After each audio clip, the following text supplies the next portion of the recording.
promenez dans les rues de Pékin par un 12 après-midi d'octobre aux alentours de 14h33, vous avez toutes les chances de voir des gens ainsi vêtus. Voici la chinoise de base, avec sa robe traditionnelle et ses boutons en tissu. De jeunes branchés, sortis tout droit d'un livre de manga, accompagnés de leur grand-mère aux petits pieds et aux petits chaussons. Bref, il n'y a pas de doute, vous êtes bien arrivé en Chine où se côtoient aimablement tradition et modernité débridées.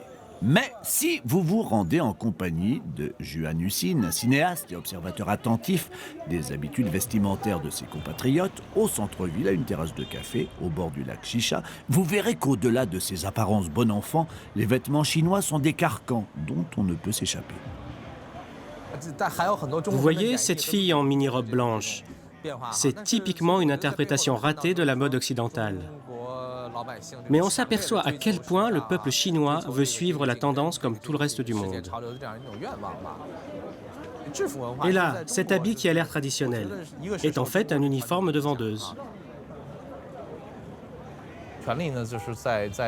Depuis des siècles, le pouvoir central a une influence dans tous les domaines de la vie sociale et économique.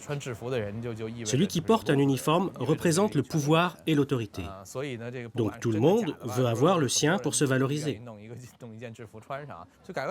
Depuis la réforme économique, on s'attendait à un affaiblissement de l'uniforme. Mais au contraire, cette tendance s'est renforcée. Et il y a des nouveaux métiers dont on ne peut pas vraiment dire qu'ils sont nouveaux, mais qui se sont développés ces dernières décennies et qui ont adopté cette culture et inventé leur propre uniforme. Dans la rue, toute une panoplie d'uniformes s'offre au regard. Voici l'uniforme d'un portier de restaurant, celui des voituriers, celui des 140 000 chauffeurs de taxi de la capitale, chemise jaune et pantalon noir réglementaire, la tenue des surveillants bénévoles, des retraités qui veillent sur la sécurité d'un angle de rue ou d'un bout de trottoir. Même les serveuses de restaurant ont une tenue réglementaire. Bonjour et bienvenue. Souvent d'inspiration régionale, ces uniformes sont censés accréditer l'authenticité de la cuisine locale. C'est le grand patron qui a choisi personnellement la matière et les boutons de notre uniforme. L'uniforme est dessiné par notre patron. Il a beaucoup de classe. Je suis content de le porter. Tous nos camarades portent cet uniforme. La combinaison des couleurs est parfaite. Je suis heureuse et fière de le porter. Je remercie la compagnie qui me permet de le porter. La joie dans le travail, l'enthousiasme pour le patron, c'est tout cela aussi que l'on affiche avec son uniforme qui permet au passage de masquer un important turnover au sein de la restauration. Quant à ces gens dynamiques et tout aussi enthousiastes, devinez un peu quel métier ils exercent. Perdus, ce ne sont pas des stewards ni des hôtesses de l'air. Encore perdus, ils ne sont pas profs d'aérobic. Et ce n'est pas non plus la croisière qui s'amuse. Nous sommes évidemment dans un salon de coiffure. Celui-là qui a 4 étoiles, c'est le manager et c'est lui qui mène la danse. Tous les matins, c'est une heure d'exercice pour une soi-disant désinhibition totale et obligatoire tendance lavage de cerveau. C'est la version pour les coiffeurs des traditionnels exercices du matin.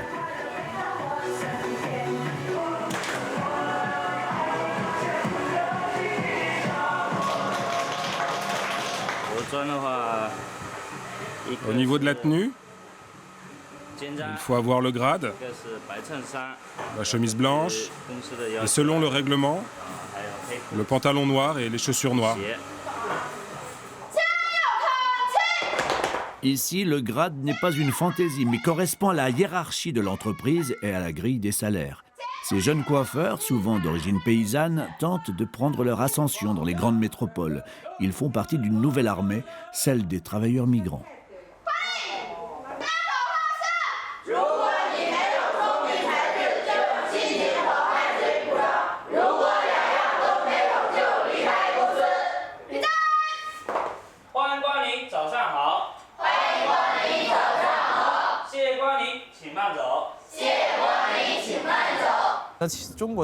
Les entrepreneurs chinois vénèrent foncièrement la culture des uniformes. Ils ont pris conscience que cette culture représente parfaitement le modèle de gestion centralisée, quasi militaire qu'ils souhaitent. Cette culture peut leur générer encore plus de profits.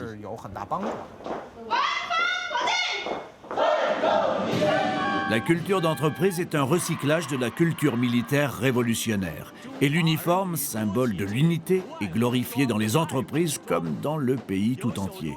À l'image de ces femmes réservistes, tout le monde doit s'habiller de la même façon et marcher du même pas, sans un cheveu qui dépasse. Ainsi, au défilé de la fête nationale, on peut admirer cette harmonie universelle. Mais voici des habits qui sortent du rang, ce sont les minorités nationales de Chine. Elles sont là en tant que dignes représentantes de la diversité ethnique du pays et participent à cette image idéalisée d'une Chine parfaitement unie. La Chine comprend 55 minorités nationales représentant 8% de la population totale. Montagnardes ou nomades, polythéistes, bouddhistes ou musulmanes, chaque minorité a ses habits façonnés par son mode de vie, ses croyances. Par exemple, une fille en pantalon sera sûrement une montagnarde. Le peuple Toudja vit justement dans les montagnes du sud-ouest de Chine. Avec plus de 8 millions d'habitants, c'est une des plus importantes minorités du pays. Ils ont leur propre langue ainsi que d'inimitables chapeaux.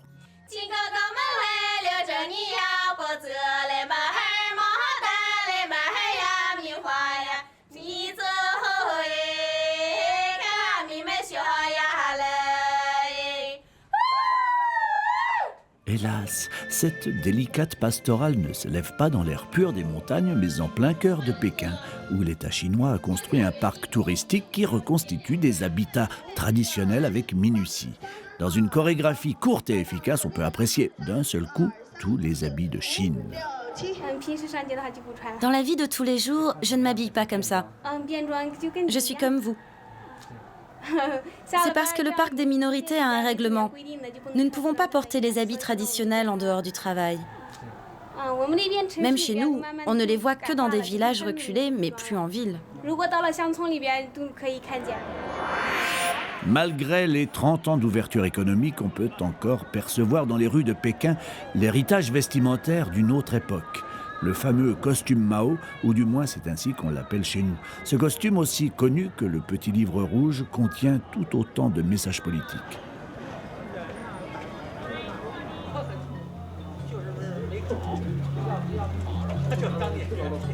Les 5 poches, dont une à l'intérieur, représentent les 5 grands appareils d'État.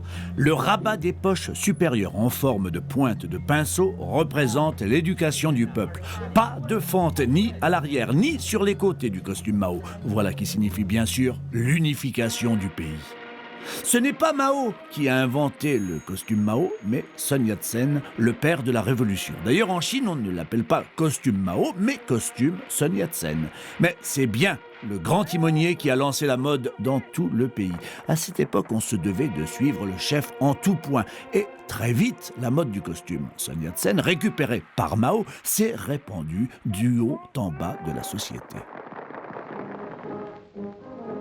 Et attention, en plus, le costume Mao n'a pas de col Mao. D'ailleurs, Mao ne portait pas de col Mao. Ce qu'on appelle, nous, le col Mao, c'est pas ça, mais ça. La tenue typique des étudiants des années 30. Cadre à la retraite, M. Zhang est surveillant bénévole de quartier, comme l'indique son brassard rouge. Il est aussi gardien du temple de la mode maoïste. Depuis 60 ans, il ne passe pas un jour sans son costume Mao. Cette veste, je l'ai achetée il y a 20 ans. Je me souviens de l'avoir achetée dans un magasin à Kinmen. Aujourd'hui, ce magasin n'existe plus et le quartier a été rasé. On y a construit un grand centre commercial. Une fois assuré qu'aucun trouble ne viendra ternir l'harmonie de son quartier, M. Zhang rentre sereinement chez lui. Ma femme doit s'impatienter. Pour retrouver sa garde-robe.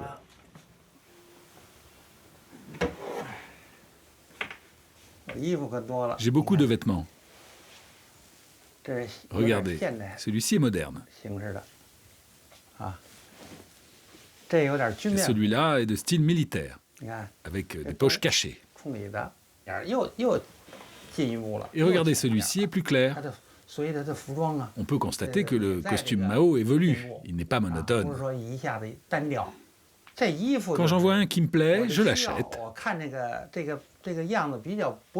Je trouve ce style très beau et très sobre.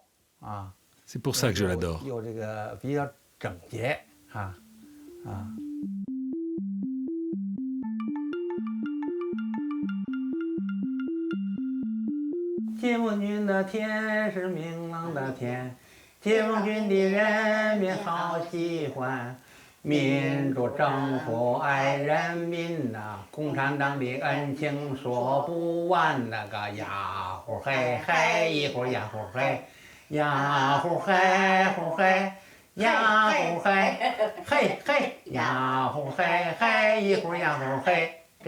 Vous étiez en retard, ma chérie.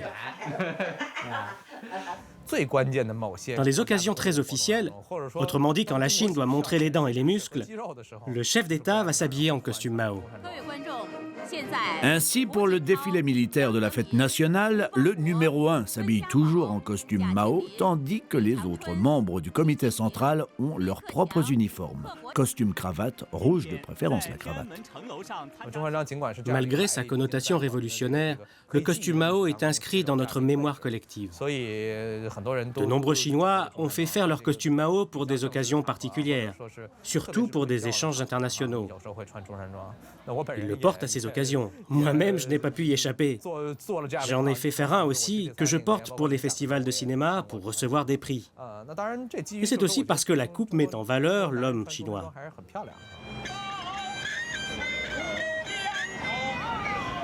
L'homme chinois a bien changé depuis l'ouverture du pays à l'économie de marché en 1979 et ses habits ont évolué aussi vite qu'ont poussé les gratte-ciel, comme en témoigne Madame Tsao et son mari, qui ouvrent pour nous leur album familial.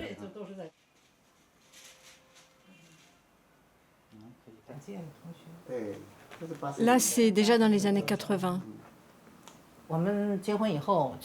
Quand on s'est mariés, nous sommes allés dans ma belle famille, à Hangzhou, pour notre lune de miel. On a fait la photo nous-mêmes, en posant l'appareil sur un rocher. Et cette veste-là sur la photo a une petite histoire. Elle a appartenu à mon père. C'est une très vieille veste. Lors d'un voyage à Shanghai, je l'ai fait reprendre à mes mesures pour pouvoir la mettre lors de mon mariage, car elle était de bonne qualité.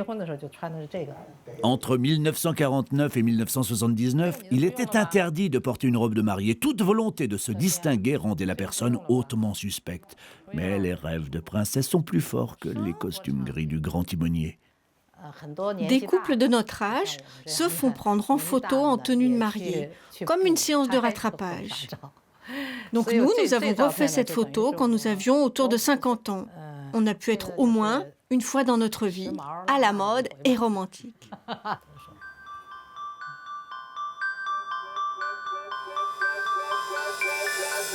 La robe de mariée est devenue comme la cuisine occidentale ou les fêtes de Noël. C'est un symbole de tendance et de modernité. La vénération aveugle et l'interprétation de cet habit frôlent vraiment le ridicule. Elle est devenue une pratique de référence pour la nouvelle bourgeoisie chinoise et pour ceux qui sont en passe d'en faire partie. Tous les jeunes mariés doivent avoir leurs photos en robe de mariée et pouvoir les exposer au-dessus du lit conjugal. C'est devenu une nouvelle tradition chinoise. Une nouvelle industrie fort prospère s'est mise au service du romantisme naissant de la nation chinoise. Avec 25 000 mariages par jour, les clients ne manquent pas, ni le choix des robes de mariée. Voici la meringue classique, la meringue framboise, la feuilletée. Les Chinois ne manquent pas d'imagination lorsqu'ils veulent se refaire une nouvelle tradition. Je préfère celui-là. J'aime la robe de mariée avec le jupon large. C'est si romantique.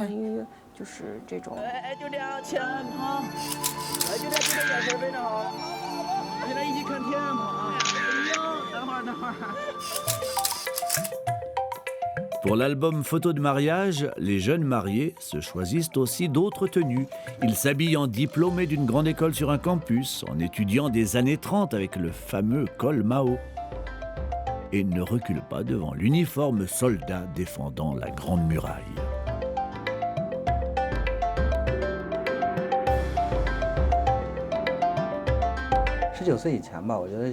Quand j'étais petit, je voulais être soldat. Mais pour une question de carrière, je suis entré à l'université d'informatique. Soldat n'est pas un métier qui rapporte. J'aimerais pouvoir porter la tenue militaire pour me mettre juste un instant dans la peau des révolutionnaires. Si, pour la génération des parents, le romantisme consiste à se rapprocher de l'Occident, la jeune génération, elle, s'amuse à se costumer en style révolutionnaire et n'y voit absolument aucun mal. Depuis Andy Warhol, Mao est devenu une icône graphique.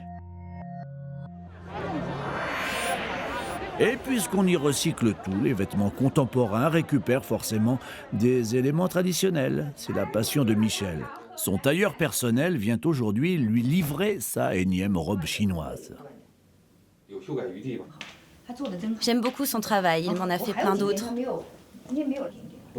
Il faut resserrer ici.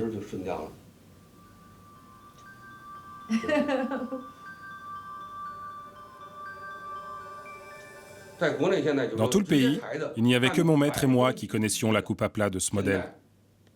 Maintenant que mon maître est décédé, il n'y a que moi qui connais le secret. Quel maître! Il est formidable et je l'adore. En Chine, on appelle ces robes les robes mandchoues, toujours bien aérées. Elles ont connu leur apogée dans les années 30 à Shanghai, avant d'être interdites par Mao comme vestige de la Chine du passé dont il fit table rase. Voici le col traditionnel. J'en ai vu aussi de plus haut. En fait, dès qu'on met un col chinois, ça fait un habit chinois. Oui, c'est sûr. Dans le passé, ça coûtait extrêmement cher de faire ces robes. Mais aujourd'hui, tout le monde peut en avoir une. C'est vrai. Même les serveuses des restaurants les portent. Du coup, la robe mandchoue est totalement dévalorisée. Je n'ai pas envie qu'on me prenne pour une serveuse. Parce que Michel n'est pas n'importe qui. Elle dirige un laboratoire de recherche informatique pour une multinationale et gagne environ 5 000 € par mois. De quoi se payer plein de robes chinoises à 200 ou 300 € la pièce. Depuis la réforme économique, l'écart entre les riches et les pauvres se creuse. Chacun se trouve dans un contexte social très concurrentiel. La protection sociale pour tous n'existe pas encore. Du coup, les femmes citadines souhaitent avoir une reconnaissance de leur succès professionnel. Et leurs habits doivent marquer leur statut. L'autre raison importante, c'est qu'elles veulent se vendre au meilleur prix sur le marché du mariage. C'est un reste de tradition confucianiste dans la société moderne. Pour marquer son statut, Michel doit aussi de temps à autre céder à la tentation des marques italiennes et françaises.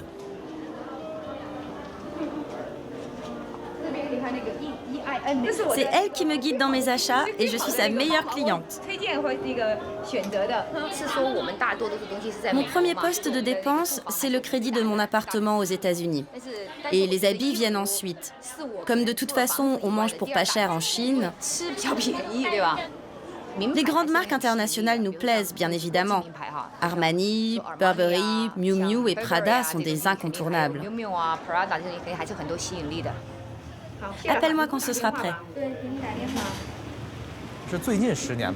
Depuis 10 ans, les citadins chinois, ceux qui ont un certain niveau d'éducation, ont découvert les grandes marques mondiales.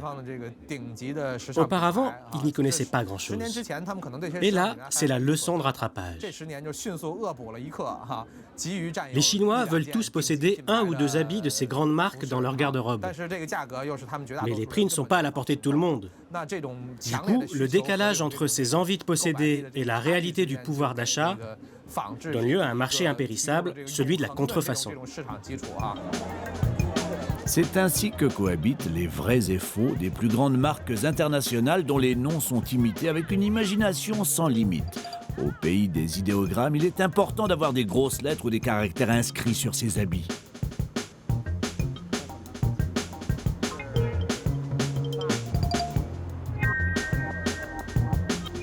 Les jeunes citadins comme Li et ses amis raffolent de ces signes extérieurs de la modernité. Publicitaires, banquiers ou chanteurs, ils sont de parfaits spécimens du jeune bobo pékinois. Mon ancien employeur nous interdisait de mettre des t-shirts. Alors j'ai démissionné. Je suis contre le dress code au travail. Moi, j'aime les vêtements larges avec des grosses inscriptions. C'est le style rappeur. On porte aussi des accessoires, ici, au poignet, et on fait comme ça. Où est-ce que j'ai rangé mes Adidas édition limitée? Tiens, il y en a encore ici. J'adore les Adidas, et pour les Nike, j'achète que les AF1. Pour Lee et ses amis, l'achat de vêtements ou de cosmétiques peut représenter 100% des revenus, et même plus, car ils iraient jusqu'à s'endetter pour une paire de chaussures. J'ai acheté ça 9 € et il me dit que ça en coûte que 3. Ce jean diesel, il me le fallait absolument, car je travaille dans une multinationale. Et pour être à la hauteur de mes collègues, il me fallait un jean cher, à 160 €. Sinon, il m'est arrivé un truc. J'avais acheté un t-shirt cher, de la même marque, dans une galerie marchande. Et je suis tombé sur le même dans la rue pour 10 fois moins cher. Ils sont made in China, c'est connu. J'ai ramené les deux à la vendeuse dans la galerie marchande. Et elle n'a pas su faire la différence. Montre-moi l'étiquette. C'est pas un vrai. Et le pantalon, faut que tu l'enlèves pour voir. Avec ses 160 millions de travailleurs, l'industrie du textile est le pilier de l'économie chinoise. Puisque la Chine confectionne tous les habits du monde, on se doute qu'elle fabrique peut-être aussi toutes les contrefaçons. Les grandes marques mènent une politique de gestion de ces faux. Elles tolèrent, voire fabriquent leurs propres contrefaçons dans les mêmes usines, le tout en Chine évidemment. C'est d'ici que la petite étiquette « Made in China » part à la conquête du monde. Mais aujourd'hui, la Chine cherche à développer son marché intérieur pour absorber l'abondance de sa production. Dans cette profusion, l'habit le plus produit est sans doute le survêtement. Vestes et pantalons plus ou moins combinés. Un habit à usage multiple que les ados doivent porter pendant toute leur scolarité. Chaque école a son code couleur, un dosage de bleu, de blanc et de rouge. Imaginez-vous dans cette tenue pendant 6 ans de votre vie. Comme on ne porte que ce survêtement, on n'achète pas de vêtements. On a hâte d'aller à la fac, rien que pour ne plus avoir à le porter. Une motivation de plus pour réussir son bac? Oui. Le survêtement scolaire est un compromis économique. Il est à la fois la tenue réglementaire et celle de sport au collège et au lycée. Quand j'étais au collège, j'avais un début d'esprit de rébellion. J'ai dit à mon prof, « Vous ne trouvez pas que c'est moche et que c'est un symbole de répression de l'individu ?» Mais lui, il n'y voyait qu'une facilité de gestion. Son opinion m'a choqué, et surtout son intransigeance.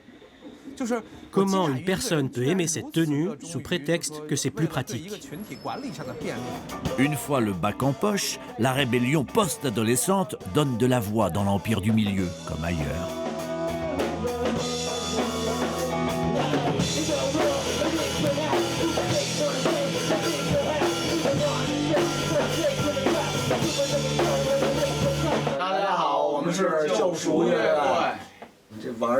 Nous, les rockers, nous refusons toute contrainte. On ne doit pas emprisonner notre corps dans des habits conventionnels. Comme ça, on garde nos esprits libres. Le costume cravate est l'uniforme des travailleurs en col blanc. C'est une sorte de prison mobile. Moi, je viens d'avoir 20 ans et je ne veux pas devenir comme mes parents. Porter le même blouson, monter sur un vélo et aller au travail tous les jours, chercher l'enfant à l'école, faire la cuisine. Quand j'aurai 40 ans, j'aimerais pouvoir toujours porter les mêmes fringues. Pendant que les jeunes rebelles tentent de se débarrasser des vieux démons du système, l'État ne lâche pas prise et s'accroche aux vêtements des plus jeunes. Dans cette école privée, en banlieue de Pékin, cofinancée par les Américains, un curieux mélange de tenues écossaises et de foulards communistes raconte comment les vêtements chinois allient pragmatisme et idéologie.